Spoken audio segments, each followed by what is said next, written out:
नमस्कार दोस्तों, आज की कहानी है भोले बाबा की सच्ची भक्त। अलका की माँ अलका को जगाते हुए, अलका बेटा उठो, देखो 5 बज गए हैं। कल तुम कह रही थी ना कि मम्मी मुझे सुबह जल्दी उठा देना, देखो 5 बज गए हैं। अलका ने घड़ी में देखा तो 5 बजे हुए थे। अलका ने जल्दी से हाथ पैर धुले और अपनी 2 सहेलियों के साथ फूल तोड़ने के लिए चली गई, क्योंकि उस दिन सावन का पहला सोमवार था। अलका फूल, धतूरा और बेलपत्र तोड़कर घर लाती है। फिर नहा धोकर साफ सुथरे कपड़े पहनकर थाली में प्रसाद लगाकर भोले बाबा के मंदिर जाती है। वहाँ पर शंकर भोले बाबा से प्रार्थना करती है कि तभी उसकी दोनों सहेलियाँ कहती हैं कि सावन के सोमवार में पूजा करने से हम लोगों को अच्छे पति मिलेंगे। अलका सुबह शाम दोनों समय पूजा करती। अलका हर साल सावन का सोमवार रहती और भगवान से अच्छे पति की कामना किया करती। जब वह 16 साल की हो गई थी तो भी उसने भोले बाबा से अच्छी पति के लिए कामना की। जब वह 19 साल की हुई तो उसकी मम्मी पापा ने लड़का देखना शुरू किया तो उन्हें एक लड़का पसंद आया जो कि प्राइवेट जॉब करता था। देखने में लड़का सुंदर था। उसकी शादी मोहित नाम के लड़के से कर दी जाती है। जब वह अपने ससुराल जाती है तो उसकी सास ने उससे पहले ही कह दिया था कि बहू, तुम रोज़ सुबह 4 बजे उठ जाया करना और नहा धोकर सबके लिए चाय नाश्ता तैयार कर देना। वह सुबह 4 बजे उठती है, नहा धोकर सबके लिए नाश्ता तैयार करती। अलका के ससुराल में उसके पति, सास, ससुर, 2 नंद और एक देवर थे।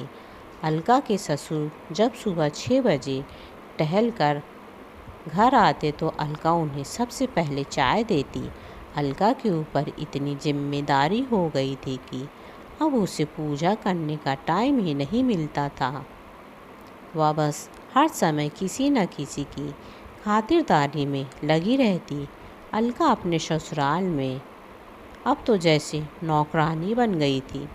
बस सुबह उठती, सबकी खातिरदारी करती सारा दिन। अलका के पति भी उस पर बिल्कुल ध्यान ही नहीं देते थे।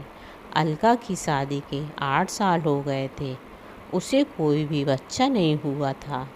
एक दिन जब अलका काम कर रही थी तब उसके घर पर एक भिखारी बाबा आते हैं।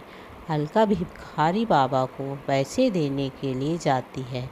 तब भिखारी बाबा उससे कहते हैं कि अपने घर में सावन के सोमवार में भगवान भोलेनाथ का रुद्राभिषेक करो, तुम्हें संतान प्राप्ति अवश्य होगी। यह बात अलका अपने पति से कहती है। उसका पति कहता है कि तुम भी बाबा लोगों के ऊपर भरोसा मत किया करो, ऐसा होने लगे तो फिर भगवान घर में ही ना आ जाए। वह अलका की एक भी नहीं सुनता। अलका के बार बार कहने पर भी उसका पति रुद्राभिषेक कराने के लिए नहीं मानता। तभी एक दिन किसी कारणवश उसके पति की कंपनी बंद हो जाती है। वह बेरोजगार हो जाता है। अलका का पति घर में ही रहता। धीरे धीरे वह अब शराब का आदी होने लगा था। अलका के लिए एक मुसीबत कम नहीं हो रही थी कि दूसरी मुसीबत आ जाती है। अब वह क्या करे। अब अलका और उसके पति में रोज़ रोज़ झगड़ा शुरू हो जाता है।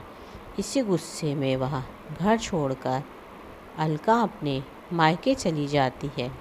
शराब पीने की वजह से अलका के पति की ज़्यादा तबीयत खराब हो जाती है। वह अस्पताल में भर्ती है। जब यह बात उसको पता चलती है तब वह अस्पताल में अपने पति से मिलने के लिए आती है। वह जब जाती है तो देखती है कि उसके पति के साथ अस्पताल में कोई भी नहीं था। अलका के पति जब अलका को देखते हैं तो फूट फूट कर रोने लगते हैं और अलका से माफ़ी भी मांगते हैं।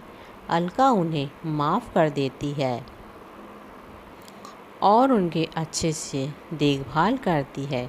जब वह थोड़ा ठीक हो जाते हैं तो वह उन्हें अपने घर लेकर जाती है और उनकी खूब सेवा करती है।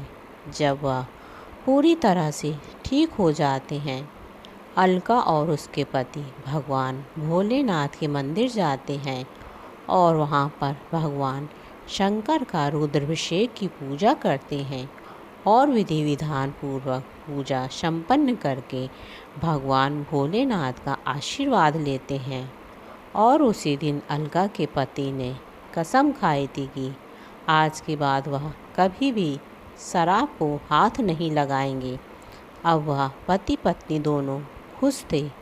कुछ महीनों बाद अलका प्रेग्नेंट हो जाती है और उसके पति की नौकरी भी लग जाती है और वह खुशी खुशी अपने ससुराल में आकर रहने लगती है। भगवान भोलेनाथ जैसे इन दोनों पर कृपा बनाई है, वैसे हर स्त्री और पुरुष भोले बाबा की कृपा हमेशा बनी रहे। जो भी भोले बाबा के सच्चे भक्त हैं, भोले बाबा उनकी मदद करने के लिए अवश्य आते हैं। दोस्तों, जो भी भोले बाबा के सच्चे भक्त हैं वह कमेंट बॉक्स में हर हर महादेव लिखना ना भूलें। आपको कहानी पसंद आई हो तो प्लीज़ मेरे चैनल को लाइक शेयर और सब्सक्राइब